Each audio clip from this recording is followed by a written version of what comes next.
Hello everyone, I love art memes and challenges.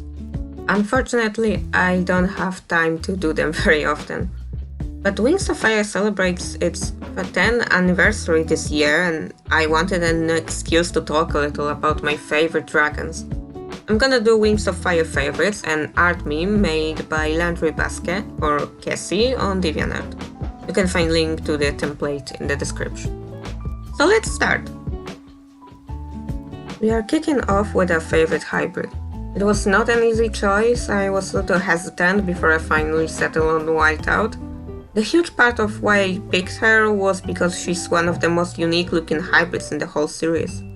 If you look at dragons like Sunny or even Darkstalker, they very clearly resemble one tribe more than the other. For Sunny, it's even part of the plot. Whiteout, on the other hand, has a very clear visual distinction from other Nightwings, and I think that's pretty cool. I love going through her fanarts and looking at all these unique and creative ways people interpret her design. For me, I never was a fan of pure black and white colors mashed together, so I gave her a lot of these icy blue spots. I also gave her a paintbrush with a very bright pink to make her drawing pop a little more. I think it's cool to remind that Whiteout is an artist, that's one of the reasons I like her so much, aside from just generally being a very lovable character. Next one is the parent and child, and this time I didn't have any doubt who to choose. I wanted to draw Ruby and Cliff for a long time. I adore these two.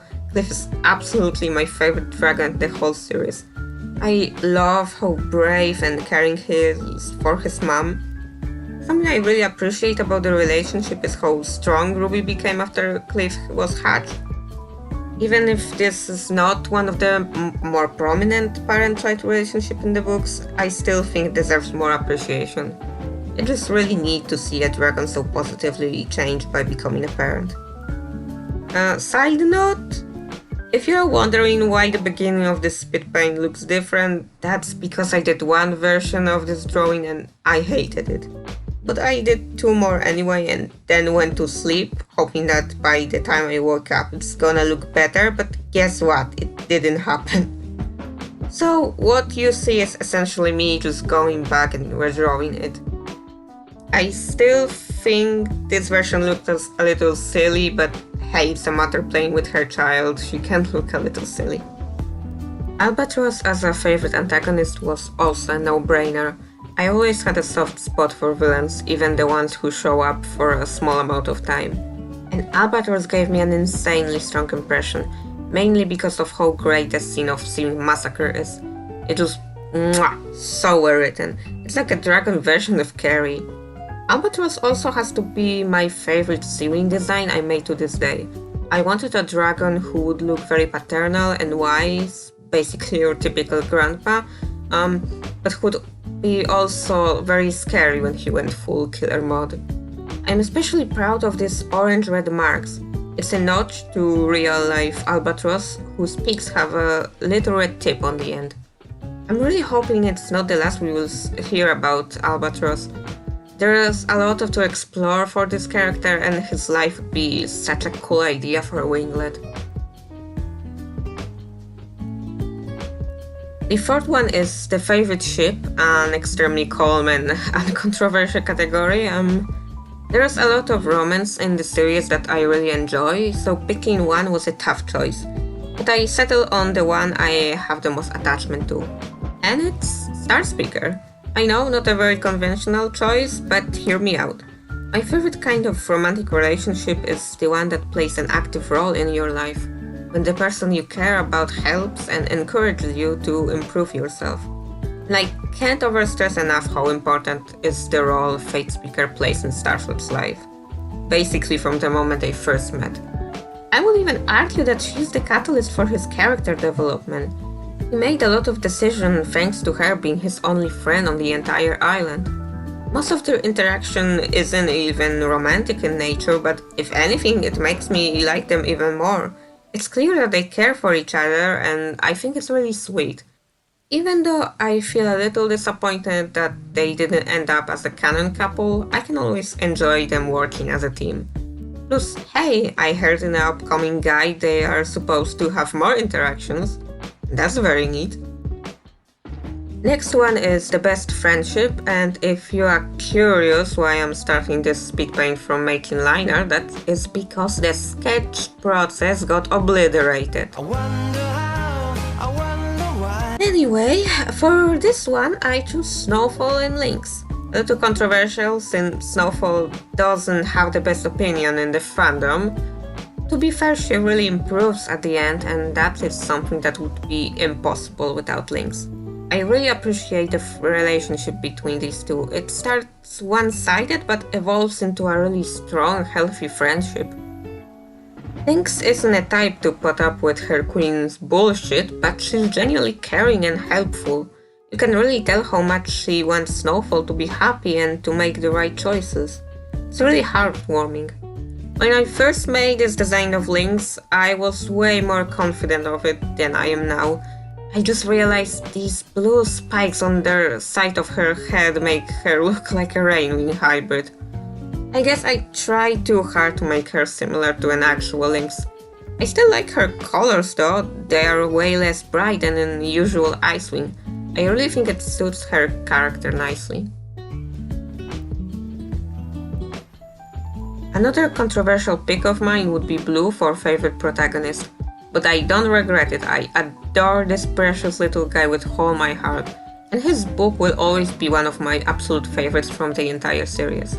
It might be partially because I really love the world of Pantala, but mainly because of how lovable his character is.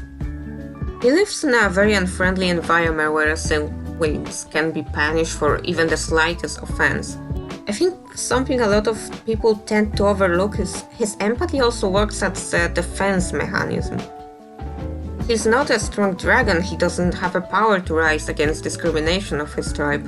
He can realistically fight any hive-wing, so he chooses a different way to protect his friends and family. That's why he wants so badly to follow rules and sacrifice so much of his freedom. Blue genuinely cares about the well-being of his loved ones more than his own. And I think that's very remarkable. Also, in case you didn't notice, I used in my drawing a headcanon of silkwings having furry coats, similar to real-life butterflies or moths. Because my life philosophy is that if you have an excuse to draw a fluffy dragon, you should draw a fluffy dragon. Okay, so I don't have that strong opinion about siblings in this series. I really enjoy the found family bond of Dragonets of Destiny, but I would die if I had to draw 5 characters in such a small space. So, after a little brainstorming, I finally landed on Sora and Umber. Some people might say that I just use an excuse to draw Umber again, and they would be right, but I think both he and Sora deserve recognition.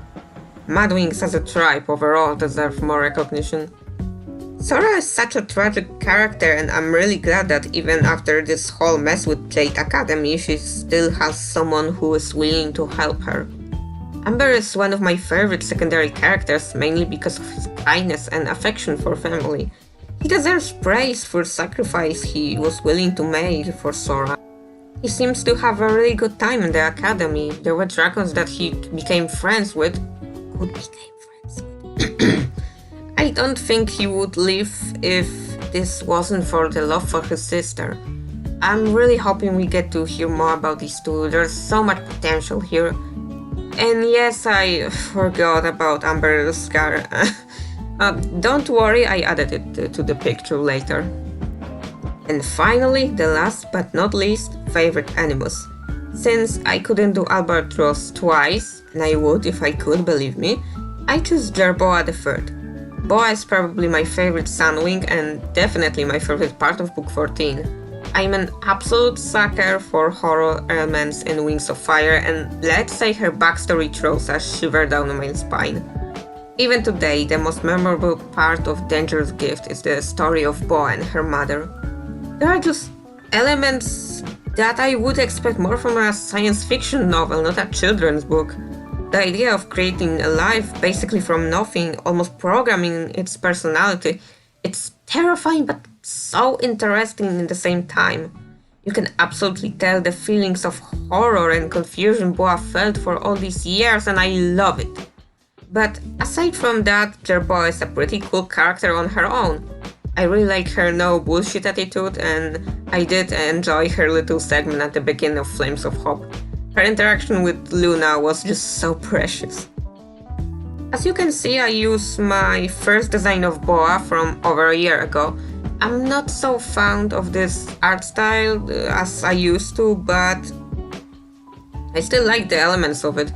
I like the long face and messy hair. As I said, I'm a big fan of fluffy dragons. It was really fun to make her as my last drawing. I hope you all enjoy my little ramblings and this little art meme. I wasn't that sure at the beginning, but I really like how this turned out. I think my favorite is Albatross. Drawing him gave me the most fun. If you have your own opinions on who your favorites are, don't forget to share them. I can't wait to see your comments. Have a wonderful day, everyone. Don't forget to share, like, subscribe, and most importantly, take care of yourself.